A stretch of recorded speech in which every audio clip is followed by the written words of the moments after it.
हम अपने देश की बात करें तो हमारा देश एक कृषि प्रधान देश है। हमारे देश की 70% जनसंख्या डायरेक्टली इनडायरेक्टली वो गांव में रहती है, और देखा जाए तो वो पूरी तरह से खेती बाड़ी पर ही निर्भर होते हैं। और हमारे जो किसान भाई हैं, ये हमारे देश की आर्थिक व्यवस्था में 23% का कंट्रीब्यूशन भी करते हैं। आज की अगर हम किसान की अगर हम बात करें तो किसान आधुनिक खेती कर रहा है। आधुनिक खेती का मतलब यह है कि जब से हमारे खेतों में किसान ने केमिकल फर्टिलाइजर यानी कि कीटनाशक दवाएं और रासायनिक खादों का जब से इस्तेमाल करना उसने शुरू किया है, तब से हम उसको आधुनिक खेती कहते हैं। उसके पहले का जो खेती करने का तरीका था, उसको अगर हम लोग देखें तो उसको कहा जाता है देसी तरीका।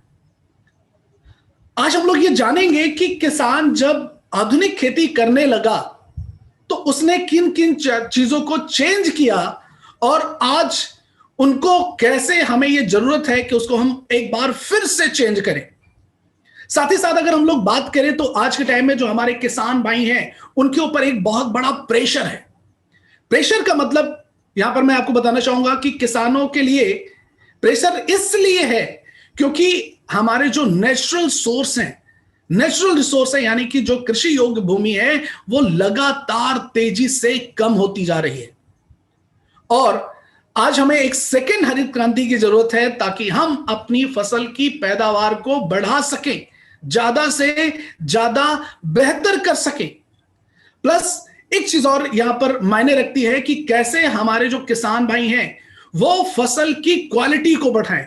तो अभी तक पिछले 40-50 सालों में हमने अपनी फसल को क्वांटिटी के रूप में बढ़ाया है। अभी ये जरूरी है कि हम अपनी फसलों को क्वालिटी के रूप में बढ़ाएं। तो आज हम जानेंगे कि किसान जो आधुनिक खेती कर रहा है उसमें वो क्या क्या कर रहा है, और उसकी वजह से किसानों को आज क्या क्या परेशानियां हो रही हैं, और कैसे हम उन परेशानियों को अपने प्रोडक्ट की सहायता से हम अगर आप देखें तो आज किसान अपने खेतों में बहुत अधिक निवेश कर रहा है। निवेश का मतलब यहां पर क्या है कि लागत लगा रहा है। अगर हम किसान की बात करें तो किसान शुरू से लेकर के अंत तक, जब तक फसल की बुआई करता है और जब तक फसल की कटाई करता है, तब तक उसका इन्वेस्टमेंट खेतों में लगता रहता है। यहां पर एक लिस्ट मैंने आपको दिखाया है जिसकी सहायता से किसान जो है या पता कर सकते हैं कि किसान अपने खेतों में किन किन चीजों को डालता है। यूरिया की अगर हम बात करें तो किसान इसको रासायनिक के तौर पर यूज करता है और इसके लिए भी किसान खर्च करता है। DAP, super phosphate, zinc sulphate, potash, इन सभी चीजों को किसान मार्केट से लेकर के आता है और इस पर निवेश करता है। साथ ही साथ फसलों में जो बहुत सारे तरह के रोग लगते हैं तो खरपतवार नाशक, कीटनाशक, फफूंदी नाशक का भी अपने खेतों में इस्तेमाल करता है, और उसकी वजह से अगर हम लोग देखें तो किसान की इन्वेस्टमेंट बढ़ती है। इसके अलावा किसान अगर खेतों में जुताई करता है, किसान खेतों में सिंचाई करता है, किसान अगर खेतों में बीज को डालता है, किसान अगर निराई गुड़ाई करता है, किसान अगर फसल की कटाई करता है, तो हर एक जगह पर उसका इन्वेस्टमेंट लगता है, यानी कि खर्चा उसका लगता है। अब अगर हम देखें तो इनमें वो किन किन चीजों पर अधिक खर्चा कर रहा है, अगर देखा जाए तो किसान जुताई का खर्चा वो जायज है, उसको करना ही पड़ेगा। बीज का जो खर्च है वो भी जायज है, लेकिन अगर देखा जाए तो वो आज कहां पर वो सबसे ज्यादा है, वो अधिकतर अपने खेतों में उर्वरक की खपत कर रहा है, जिसको हम जानते हैं रासायनिक उर्वरक की अगर हम बात करें, जिसमें हमने जाना डीएपी है, यूरिया है, जिंक सल्फेट है। ये सारी चीजें किसान इसको बहुत ज्यादा अपने खेतों में इस्तेमाल कर रहा है। अगर ये देखा जाए तो ये जब शुरुआत में आया हमारे देश में 1960 के दशक में, तो ये किसानों को कहा गया कि इसकी हमें एक लिमिट मात्रा में यूज करना है। अगर हम नाइट्रोजन, फास्फोरस और पोटास की अगर हम बात करें तो इनका एक लिमिट ये था 4:2:1, यानी कि एक एकड़ के खेत में हमें 7 kg नाइट्रोजन, फास्फोरस और पोटास को मिक्स करके अपने खेतों में इस्तेमाल करना है। लेकिन किसान ने इसको बहुत तेजी से इसकी मात्रा को बढ़ाते गए, और आज जो ये रिकमेंडेड था उससे हम कई गुना ज्यादा अपने खेतों में यूज कर रहे हैं। तो अगर हम एवरेज की अगर हम बात करें तो किसान एक फसल में आज के टाइम में 150 से लेकर के 200 किलो, कहीं कहीं पर 300 किलो तक एक एकड़ के खेत में यूरिया और डीएपी का खेतों में डालता है। अगर आज हम देखें तो इसकी इतनी जरूरत कब क्यों ज्यादा हो गई, या पहले इसकी रिकमेंडेशन इतनी नहीं थी? इसकी जरूरत क्यों हुई? क्योंकि किसान जो पारंपरिक चीजों को अपने खेतों में यूज करता था, क्रॉप रोटेशन करता था, साथ ही साथ गोबर की खादें डालता था, वो हरी खादों का इस्तेमाल करता था, उनका यूज करना धीरे धीरे खेतों में कम हो गया, और जिसकी वजह से आज यूरिया डीएपी की मात्रा खेतों में बहुत ज्यादा बढ़ गई है। तो यह मात्रा अगर अभी हम कंट्रोल नहीं करेंगे तो आने वाले समय में यह मात्रा और ज्यादा बढ़ती जाएगी, और इसकी वजह से क्या क्या प्रॉब्लम हो सकती हैं उनके बारे में भी हम जानेंगे। तो सबसे बड़ी बात क्या है कि हमें हमारे खेतों से रासायनिक खादों को कम करना होगा। कभी कभी इसकी वजह से और भी प्रॉब्लम आती है। जब किसान रासायनिक खादों का अधिक से अधिक प्रयोग करता है तो उसके फसलों में एक और समस्या आती है, जिसके लिए वो फिर से वो समस्या होती है, फसलों में रोगों का जो स्तर होता है वो बहुत ज्यादा बढ़ जाता है। जब अधिक किसान केमिकल का इस्तेमाल करता है, रासायनिक खादों का इस्तेमाल करता है, तो मिट्टी में और हमारे साथ ही साथ हमारी फसलों में फफूंदी वाले रोग, जीवाणु वाले रोग और भी कई सारे रोगों की समस्या बढ़ जाती है, जिससे किसान उस पर छिड़काव करता है। उसको रोकथाम के लिए बहुत सारे तरह की दवाओं का छिड़काव करता है, जैसे कीटनाशक हो गया, फफूंदी नाशक हो गया, खरपतवार नाशक हो गया, और फिर से उनका जो इन्वेस्टमेंट होता है वो बढ़ जाता है। लेकिन हमें इसको भी कम करना होगा। हमें यह जानना होगा कि क्यों किसानों को अपनी फसलों में अधिक से अधिक रासायनिक खादों का या कीटनाशक दवाइयों का छिड़काव करना पड़ता है। तो हम ये भी जानेंगे कि क्यों किसान जो है अपने खेतों में अधिक से अधिक छिड़काव करता है रोगों की रोकथाम के लिए। अब अगर हम यहां पर देखें, हमारे खेतों में अधिक केमिकल जा रहा है, यानी कि रासायनिक खादें जा रही हैं, फिर उसके बाद हमारे खेतों में अधिक कीटनाशक दवाइयां जा रही हैं, तो इसका प्रभाव यह पड़ता है कि जो हमारी मिट्टी बहुत बुरा हाल हो जाता है। अब देख सकते हैं यहां पर कुछ पिक्चर है कि हमारी जो मिट्टी है वो हार्ड हो जाती है, हमारी मिट्टी सख्त हो जाती है, हमारी मिट्टी में जो नमी स्तर है वो बहुत तेजी से कम होने लगता है। अगर हम बात करें मुख्य रूप से डीएपी की, जिसको हम डाई अमोनियम फास्फेट बोलते हैं, ये जब हमारी मिट्टी में जाता है तो हमारी मिट्टी को बहुत ही ज्यादा हार्ड करता है। किसान खेतों में पानी डालता है लेकिन वो अंदर गहराई तक नहीं जाता है, पानी ऊपर ही रहता है और वो पानी वाष्पीकरण से उड़ जाता है, जिससे किसानों को बार बार नमी को बनाए रखने के लिए सिंचाई करने की आवश्यकता पड़ती है। प्लस अगर मिट्टी हार्ड होती है तो जड़ों का फैलाव भी ज्यादा बेहतर नहीं हो पाता है। इससे पोषक तत्वों का आदान प्रदान जो हमारी फसलों में होना चाहिए वो भी बेहतर तरीके से नहीं हो पाता है। तो एक वजह अगर हम लोग यहां पर देखें तो मिट्टी के हार्ड होने की वजह से भी किसानों की जो फसल है वो पैदावार, उस पर प्रभाव पड़ता है और वो कम होती है।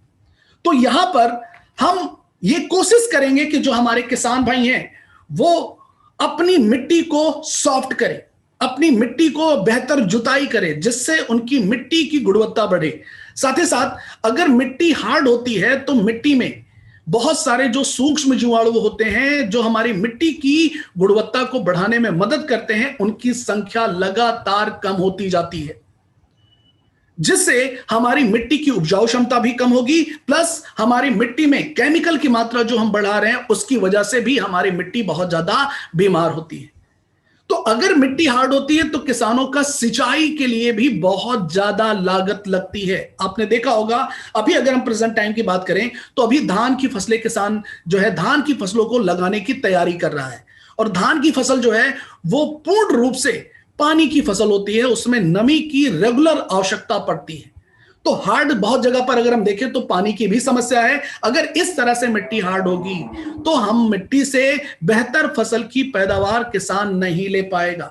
अब यहां पर यह जरूरत है कि जो हमारे किसान भाई हैं वो ज्यादा से ज्यादा बेहतर फसल की पैदावार लें। तो इसलिए मिट्टी में नमी को बनाए रखना बहुत ज्यादा जरूरी है। तो नमी अगर कम होती है और मिट्टी में ज्यादा से ज्यादा केमिकल जाता है, कीटनाशक जाती हैं, तो इसका जो विपरीत प्रभाव पड़ता है हमारे फसलों की पैदावार पर। मतलब जो हमारी मिट्टी है उसकी गुणवत्ता लगातार कम होती जाती है। यहां पर मैं आपको एक जो है आप देख सकते हैं यहां पर पीएच के बारे में, यानी कि जिसको हम बोलते हैं पोटेंशियल ऑफ हाइड्रोजन, इसके बारे में एक्सप्लेन करना मैं चाहूंगा आप सभी लोगों को। हमारी मिट्टी, उसकी गुणवत्ता को मापने का एक तरीका होता है जिसको हम बोलते हैं पीएच वैल्यू या पीएच मान। तो हमारी मिट्टी का जो पीएच वैल्यू है वो नॉर्मल होना चाहिए, वो एक आइडियल होना चाहिए, तभी हमारी फसल की पैदावार किसान भाई ज्यादा से ज्यादा बेहतर ले पाएंगे। तो यहां पर आपके सामने जो चार्ट है आप इसमें देख सकते हैं, जब हमारी मिट्टी का पीएच वैल्यू 6 से 7 के बीच में होता है तो हमारी मिट्टी आइडियल होती है, बेस्ट होती है, या आप कह सकते हैं सबसे उपजाऊ वाली होती है, उसको हम सामान्य भी बोलते हैं। लेकिन अगर मिट्टी का पीएच वैल्यू 6 से कम होता है, यानी कि एसिडिक होता है, वेरी एसिडिक होता है, हाईली एसिडिक होता है, तो हमारी मिट्टी में हमारी फसल की पैदावार बेहतर नहीं हो पाती है। क्योंकि जब मिट्टी एसिडिक होती है तो हमारे जो पौधे हैं, उनकी जड़ें हैं, वो मिट्टी से सारे के सारे पोषक तत्वों को सही तरह से एब्जॉर्ब नहीं कर पाते। मिट्टी में पोषक तत्व तो होते हैं लेकिन वो उनको पौधे नहीं ले पाते हैं। तो इसलिए हमारी मिट्टी का जो पीएच वैल्यू है वो नॉर्मल होना चाहिए, ताकि हमारी जो फसल है वो किसान भाई ज्यादा से ज्यादा बेहतर ले सके। अब ये एसिडिक क्यों होता है?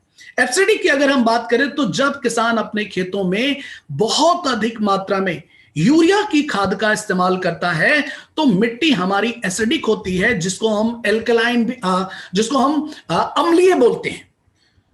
तो हमारे खेतों में कम से कम यूरिया जाना चाहिए, तभी हमारी जो मिट्टी है उसकी गुणवत्ता बेहतर होगी। और जब मिट्टी की गुणवत्ता बेहतर होगी तो उसमें सूक्ष्म जीवाणुओं की संख्या बढ़ेगी।